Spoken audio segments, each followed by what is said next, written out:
We have a baby elephant in a pit?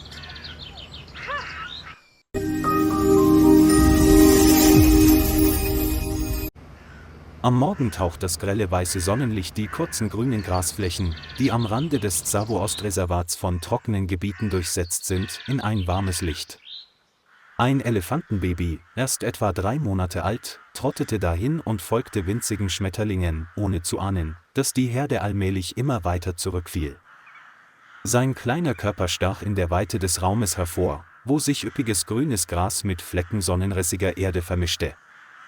Das Gebrüll der Elefanten verhallte in der Ferne, nur der warme Wind, der durch die üppig grünen Akazienbäume wehte, war noch zu hören. Das Elefantenbaby blieb stehen, drehte sich um und suchte, seine winzigen Ohren zuckten leicht vor unschuldiger Verwirrung. Sein instinktiver Neugierdrang trieb es an, sich weiter in Richtung des Randes des dichten Waldes vor ihm zu bewegen. Der Boden hier ist weicher, und die Spuren vergangener Regenfälle sind noch deutlich sichtbar. Die dichten grünen Büsche versperrten die Sicht und brachten das Elefantenbaby völlig aus dem Gleichgewicht. Es verlangsamte sein Tempo, jeder Schritt trug eine unbenannte Unruhe in sich. In nur wenigen Minuten war die Distanz zwischen ihm und den Elefanten unüberwindbar geworden. Als das Elefantenbaby auf einen scheinbar festen Fleck Land trat, rutschte es plötzlich heftig aus. Die dünne Erdschicht brach zusammen und riss den kleinen Körper direkt in eine tiefe Grube am Waldrand hinab. Das Geräusch von herabstürzenden Felsen und Erde hallte durch den stillen Raum. Das Elefantenbaby stürzte mit voller Wucht auf den Grund der Grube, wobei Schlamm und Dreck hochgeschleudert wurden und seinen Körper bedeckten. Es versuchte, sich mit den Vorderbeinen am rutschigen Rand der Grube abzustützen, aber es hatte nicht genug Kraft. Jeder Kampf führte nur dazu, dass noch mehr Erde abrutschte und das Loch tiefer wurde. Das winzige Röhrchen streckte sich verzweifelt nach oben, auf der Suche nach Luft und Hilfe. Das helle Sonnenlicht schien direkt in die Grube und enthüllte die Hilflosigkeit des jungen Tieres. Ihr schwacher Ruf hallte wider, aber kein Elefant antwortete. Mit der Zeit überwältigten Angst und Erschöpfung allmählich das Elefantenbaby. Samuel Kilonzo, ein Einheimischer, inspizierte sein Land am Waldrand in der sengenden Mittagssonne. Plötzlich hörte er ein seltsames Geräusch aus dem Boden kommen, wie den schwachen Schrei eines großen Tieres. Samuel hielt inne, lauschte genauer und folgte dem Geräusch zwischen dem kurzen grünen Gras und der trockenen Erde. Als er näher kam, war er entsetzt, ein Elefantenbaby tief in einer Grube gefangen zu sehen.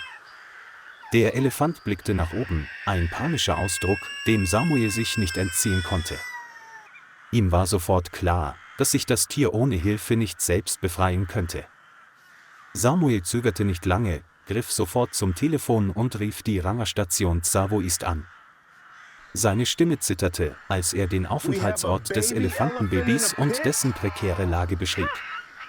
Während des Wartens stand Samuel am Rand der Grube und sprach leise mit dem Tier, um es zu beruhigen. In der sengenden Sonne blieb er stehen, entschlossen, keinen einzigen Schritt zu verlassen. Kurz darauf trafen 2 Parkwächter, Daniel Okoro und Lukas Mbangi, mit dem Rettungsteam ein. Der Spezialkran hielt neben einer tiefen Grube mitten auf der sonnenbeschienenen Wiese. Daniel beurteilte schnell das Gelände und erkannte, dass die Grubenwände bei unsachgemäßer Handhabung leicht einstürzen konnten. Lukas gab allen mit einer Geste das Zeichen, einen sicheren Abstand zu halten, um das Elefantenbaby nicht noch mehr zu erschrecken. Die dicken Hebeseile wurden sorgfältig unter dem hellen, weißen Sonnenlicht vorbereitet. Das Elefantenbaby kämpfte verzweifelt, als es die Menschen kommen sah, seine Schreie waren von Angst geprägt. Daniel sprach ununterbrochen beruhigend und bewahrte einen ruhigen Tonfall, um dem Tier zu helfen, sich allmählich zu beruhigen. Die Ranger fädelten vorsichtig Seile um den Körper des Elefantenbabys und achteten darauf, es nicht zu verletzen. Schweiß rann ihnen über die Gesichter und vermischte sich unter der sengenden Sonne mit dem Staub. Als alles vorbereitet war, gab Lukas dem Kran das Signal zum Anheben. Der Körper des Elefantenbabys erhob sich langsam aus dem Grund der Grube, begleitet vom Geräusch der berstenden Erde. Dieser Moment raubte allen den Atem, niemand wagte es, wegzusehen. Im weißen Licht hing der Körper des Elefanten, mit Schlamm bedeckt, in der Luft. Schließlich wurde der Elefant sicher mitten in der Graslandschaft abgesetzt. Das Elefantenbaby setzte sich erschöpft, aber noch am Leben. Das gesamte Rangerteam atmete erleichtert auf, als die Rettungsaktion erfolgreich war. Das Elefantenbaby wurde schnell zur nächstgelegenen Rangerstation im Tsavo-East-Reservat gebracht. Hier wurde es in einem halbwilden Gehege mit Dach und weichem, trockenem Stroh untergebracht. Die Umgebung war still, nur durch die Ritzen schien das weiße Sonnenlicht. Die Tierärzte untersuchten den gesamten Körper des Elefantenbabys sorgfältig. Sie fanden zahlreiche Kratzer, aber zum Glück war kein Knochen gebrochen. Elefantenbabys erhalten Wasser und Milchzusätze, um ihnen zu helfen, wieder zu Kräften zu kommen. In den folgenden Tagen fand es allmählich sein Gleichgewicht wieder und begann, zartes Gras zu fressen. Daniel und Lukas überwachen abwechselnd seinen Gesundheitszustand. Dank der aufmerksamen Pflege konnte das Elefantenbaby schnell wieder zu Kräften kommen. Nach einer Woche war der Elefant gesund genug, um in die Wildnis zurückzukehren. Die Ranger brachten das Elefantenbaby zurück in die nahegelegene Graslandschaft, wo es gestrandet war. Das helle Sonnenlicht schien herab und enthüllte das grüne Gras und den trockenen Boden in allen Einzelheiten. Das Elefantenbaby stieg aus dem Auto, seine Beine zitterten noch leicht, aber es war voller Hoffnung. Aus der Ferne bemerkte eine Herde ausgewachsener Elefanten schnell die ungewohnte Anwesenheit. Die großen Elefanten näherten sich mit misstrauischer und aggressiver Miene.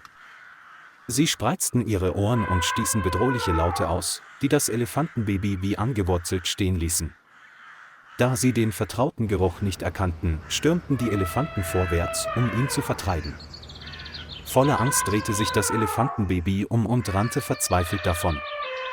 Daniel war gezwungen, den Rückzug zu signalisieren, um der Gefahr zu entgehen.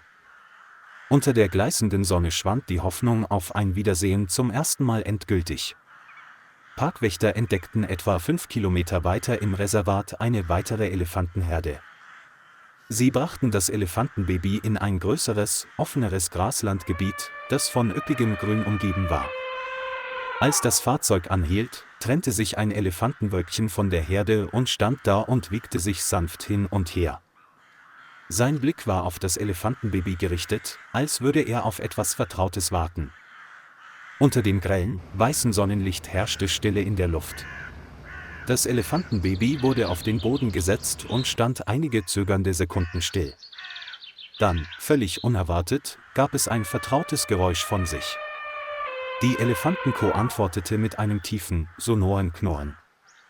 Die Distanz zwischen Mutter und Tochter verringerte sich schnell. Das gesamte Team der Förster schaute schweigend zu, niemand wagte einzugreifen. Das Elefantenbaby rannte mit all seiner verbliebenen Kraft auf seine Mutter zu. Die beiden Schläuche berührten sich, eine vertraute und unmissverständliche Geste. Die Elefantenmutter schmiegt sich eng an ihr Kalb und schützt es mit ihrem großen Körper. Die Elefanten hinter ihnen näherten sich allmählich und zeigten keinerlei Anzeichen von Aggression mehr. Die Wiesenfläche ist in helles, weißes Sonnenlicht und leuchtende Grüntöne getaucht. Samuel, Daniel und Lukas standen in einiger Entfernung und beobachteten schweigend das Wiedersehen. Sie wussten, dass ihre Mission erfüllt war. Mutter und Tochter drehten sich um und gingen langsam auf die Elefantenherde zu. Ihre Gestalten verschwanden allmählich im grünen Gras und zwischen den Akazienbäumen. Auf den Grasflächen von Tsavo East fand die Heimreise des Elefantenbabys ein friedliches Ende.